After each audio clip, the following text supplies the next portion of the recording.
උඩුදුම්බර කියලා ඈත පිටිසර ගම්මානයක් තිබ්බා.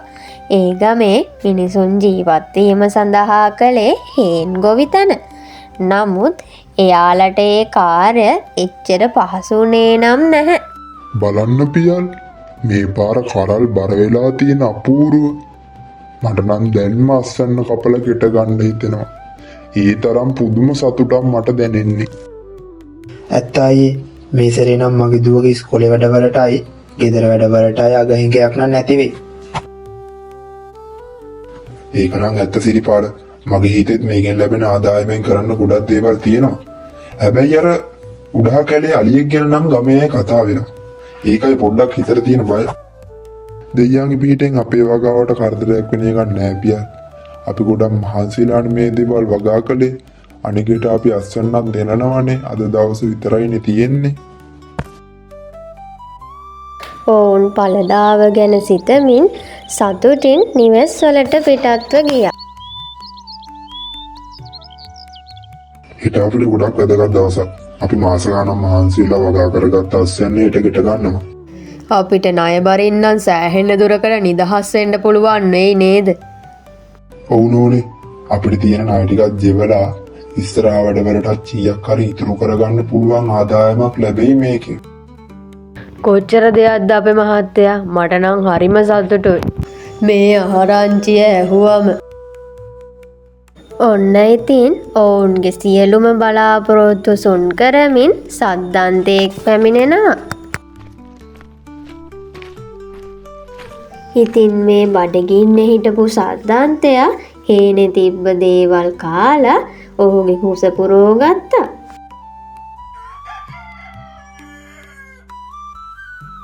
සුබ උදෑසනක් පියල්. අපි දවස් ගාණක් බලන් හිටපු ඒ දවස උදා වුණා එහෙනම්. හිතට එන සතුට ඒක නම් වචන වලින් කියන්න බෑ. සුබ උදෑසන සිරිපාල මාමේ. මමත් මේ අපේ නෝනාට දැන් ওই ටික කී ඉඳලා ආවේ. දවස් කීයක් නම් අපි බලන් හිටියද මේ දවස් එනකන්? කෝ ගුණපාල තාම ආවේ නැද්ද? දැන් නම් හොඳටම සුණංගු වෙලා තියෙන්නේ.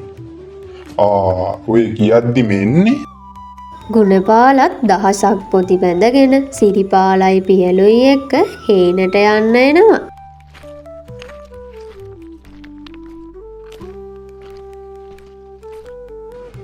දැන් කට්ටියම ඉන්නවනේ. එහෙනම් අපි සුණංගු නොවී දැන් පිටත් වෙමු. ඔවුන් බලාපොරොත්තු රාශියක් පොදි බැඳගෙන පලනෙලීමේ අරමුණින් හේනට පිටත්ව ගියා. නැහැ. මේක වෙන්න බෑ. බලන්නකෝ අයියේ. මුළු වගාවම ඉවරයි. අලිය ඔක්කොම විනාශ කරලානේ. දෙයියනේ. දැන් මම මගේ පවුලට කන්න අඳින්න දෙන්නේ කොහොමද? මම ණය වුණේ මේ හේන විශ්වාස කරලානේ. හැමදාම අපි යඬු ඇති. වන ජීවියකට කිව්වා, ග්‍රාම සේවකට කිව්වා.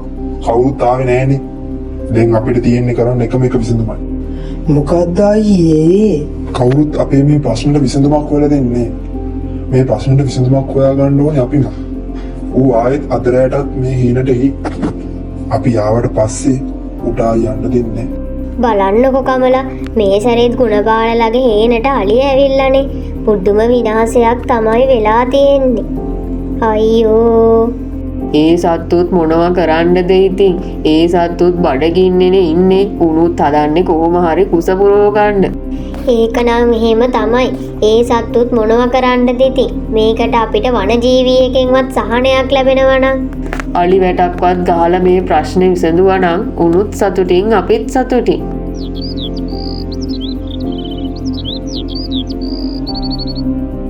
අලිය නිසා අපිට හැමදේම නැති වුණා තමයි. ඒ වුණාට අපි මේ කරන්න යන දේ හරිද?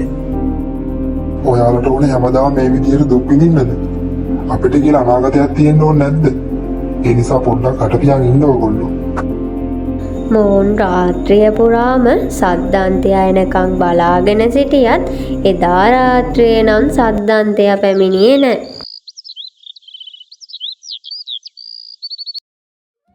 අනේ ඉතින් තමන්ගේ අතින් උණු වැරැද්ද නොදත් මේ සද්දන්තයා කැලේ ඇවිදමින් ගහකොළ අතර සෙල්ලම් කරමින් පළතුරු කමින් හරි සතුටින් කාලය ගෙවමින් හිටියා. ඊයාව නැතුණාට අලි අද නම් අනිවාර්යෙන් එයි. අද නම් මම ওই පොලිස් ආදියාව ඉතුරු කරන්නේ. මොන කරදරයක්ද? කීදියක් තියාගන්න දෙන්නේ. ඒත් අපි මේ කරන්න හදන දේෙන් අපිට නීතියෙන් නම් ගැලවුමක් වෙන එකක් නැහැ. අනික ගමේ මිනිස්සු දැනගත්තොත් මොනවා කියයිද? ගමේ මිනිස්සු දන්නවනේ අපේ මේ ප්‍රශ්නේ ගැන. ආන් පොලිස් ආදිය එනවා. අද නම් මම ඉතුරු කරන්නේ නැහැ ඕක.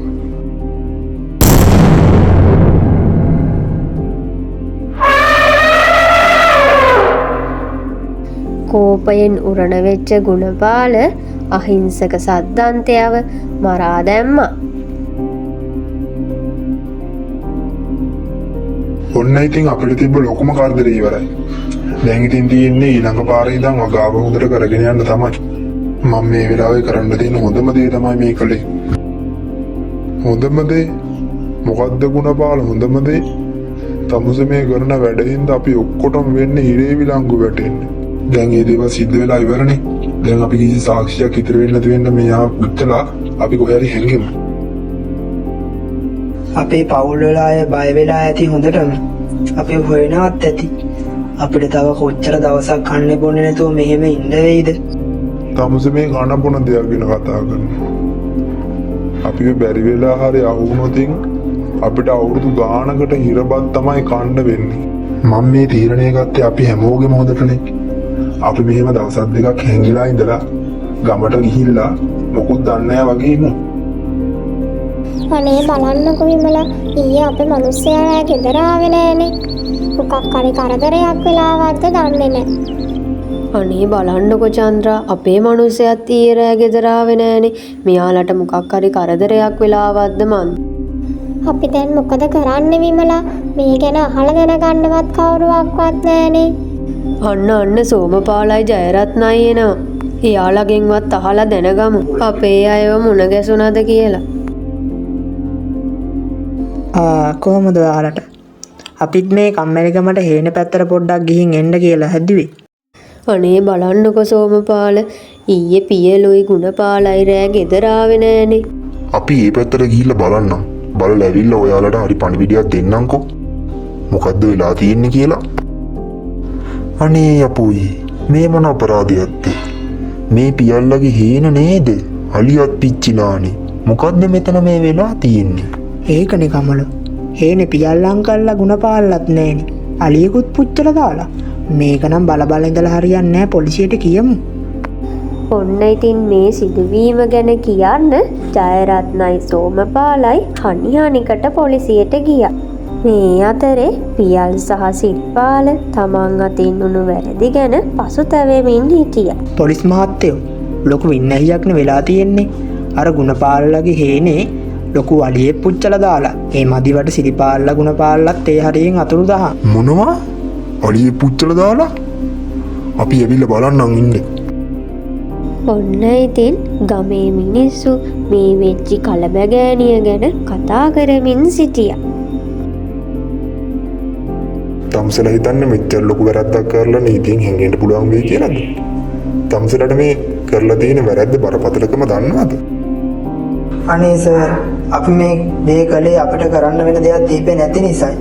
අපි මහන්සි වෙලා වගා කරන හේන හැමදාම විනාශ කරලා දානවා. ඒ නිසායි අපි මෙහෙම දෙයක් කළේ.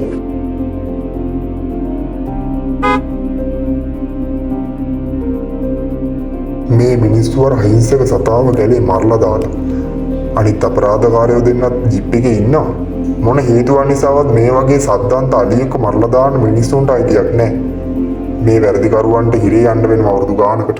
සතුන්ට හිංසා පීඩා කරන්න අපිට අයිතියක් නැහැ. සතුන් කියන්නේ ස්වභාව ධර්මයෙන් අපිට ලැබිච්ච දායාදයක්.